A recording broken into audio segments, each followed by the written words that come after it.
ಇಡೀ ದೇಶ ನಮ್ಮ ಯುವಕರ ಮೇಲೆ ನಿಂತಿದೆ.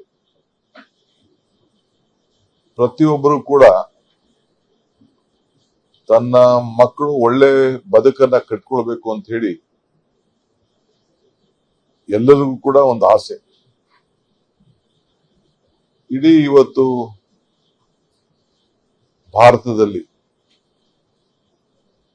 ಎಲ್ಲರಿಗೂ ಕೂಡ ನ್ಯಾಯಬದ್ಧವಾದಂತ ಬದುಕನ್ನ ಕಟ್ಕೊಳ್ಳಿಕ್ಕೆ ಬಹಳ ಕಷ್ಟ ಆಗ್ತಾ ಇರೋದನ್ನ ನಾವೆಲ್ಲ ನೋಡ್ತಾ ಇದ್ದೇವೆ.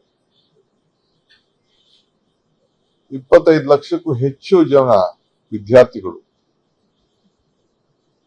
ಪರೀಕ್ಷೆಯನ್ನ ಬರೆದಿ ಕಷ್ಟಪಟ್ಟು ಓದಿ ತಂದೆ ತಾಯಿಗಳ ಸಹಕಾರ, ಶಿಕ್ಷಕರ ಸಹಕಾರ, ಮಕ್ಕಳ ಆಸಕ್ತಿ ಎಲ್ಲರೂ ಕೂಡ ಒಂದು ಬದುಕಿನ ನಮ್ಮ ಜೀವನ ಎಲ್ಲರಿಗೂ ಉದ್ಯೋಗ ಸಿಗ್ತದೆ ಅಂತಲ್ಲ, ಉದ್ಯೋಗವನ್ನ ಸೃಷ್ಟಿ ಮಾಡುವಂತ ಶಕ್ತಿ ಆ ಹೊಸ ಯುವಕರಲ್ಲಿ ನಾವೆಲ್ಲ ನೋಡ್ತಾ ಇದ್ದೇವೆ. ಸೊ ಇದು ದೇಶದ ಒಂದು ಆಸ್ತಿ. ಇವತ್ತು ಒಂದು ದೊಡ್ಡ ಮಾರಕವಾದಂತ ಸನ್ನಿವೇಶ, ಪೇಪರ್ ಲೀಕ್ ಮಾಡಿ ಈಚೆ ಬಂದು ಒಂದು ಪ್ರತಿಭಟನೆಗಳು ನಡೀತಾ ಇದೆ. ಯಾರಿಗೆ ಮನಸ್ಸಿಗೆ ನೋವು ಇರ್ತದೆ ಅವರು ಪ್ರತಿಭಟನೆ ಮಾಡ್ತಾರೆ. ಆದ್ರೆ ಪ್ರತಿಭಟನೆಕಾರರನ್ನ ನಾವು ಯಾವ ದೃಷ್ಟಿಯಲ್ಲಿ ನೋಡ್ತಾ ಇದ್ದೀವಿ, ಇದು ಬಹಳ ಮುಖ್ಯವಾದಂತ ವಿಚಾರ. ಕಾಂಗ್ರೆಸ್ ಪಕ್ಷ ಮತ್ತು ವಿವಿಧ ಪಕ್ಷಗಳು ಆ ವಿದ್ಯಾರ್ಥಿಗಳ ಪ್ರತಿಭಟನೆಗೆ, ಅವರ ವಿದ್ಯಾರ್ಥಿಗಳ ಭಾವನೆಗೆ ನಾವು ಅವರ ಜೊತೆ ಗುರ್ಸ್ಕೊಂಡಿದ್ದೇವೆ, ಧ್ವನಿ ಎತ್ತಿದ್ದೇವೆ.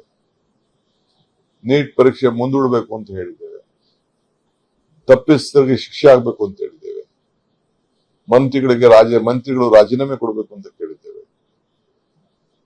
ಕೊನೆಗೆ ಸಂಸತ್ನಲ್ಲಿ ಚರ್ಚೆ ಮಾಡೋಣ ಅಂತ ನಾವು ಹೇಳ್ತೇವೆ. ಅದ್ಯಾವುದಕ್ಕೂ ಕೂಡ ಅವರು ಅವಕಾಶ ಕೊಡಲಿಲ್ಲ.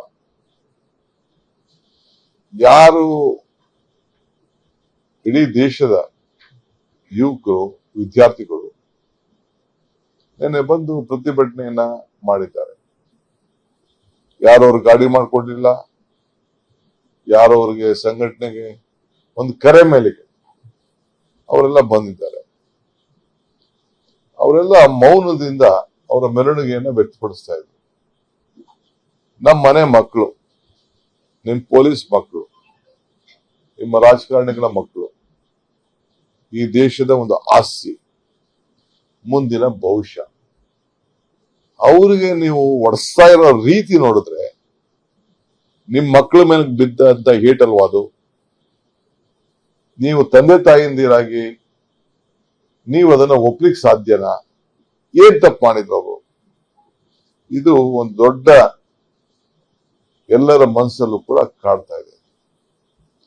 ಭಾರತೀಯ ರಾಷ್ಟ್ರೀಯ ಕಾಂಗ್ರೆಸ್ ಪಕ್ಷ, ಮಲ್ಲಿಕಾರ್ಜುನ್ ಖರ್ಗೆ ಅವರು ಮತ್ತು ರಾಹುಲ್ ಗಾಂಧಿ ಅವರ ನೇತೃತ್ವದಲ್ಲಿ ಧ್ವನಿ ಎತ್ತಿದೆ. ನಮ್ಮ ಡ್ಯೂಟಿ. ಈ ದೇಶದಲ್ಲಿ ಕಾಂಗ್ರೆಸ್ ಪಕ್ಷದ ಇತಿಹಾಸನೇ ಈ ದೇಶದ ಇತಿಹಾಸ. ಯಾವಾಗಲೂ ಕೂಡ ಇಂಥ ಆಂದೋಲನಗಳಲ್ಲಿ ಇವತ್ತು ನಾವು ಜನರ ಧ್ವನಿಯಾಗಿ ಇವತ್ತು ನಾವು ನಿಂತ್ಕೊಂಡು ಕೆಲಸ ಮಾಡ್ತಾ ಇದ್ದೇವೆ.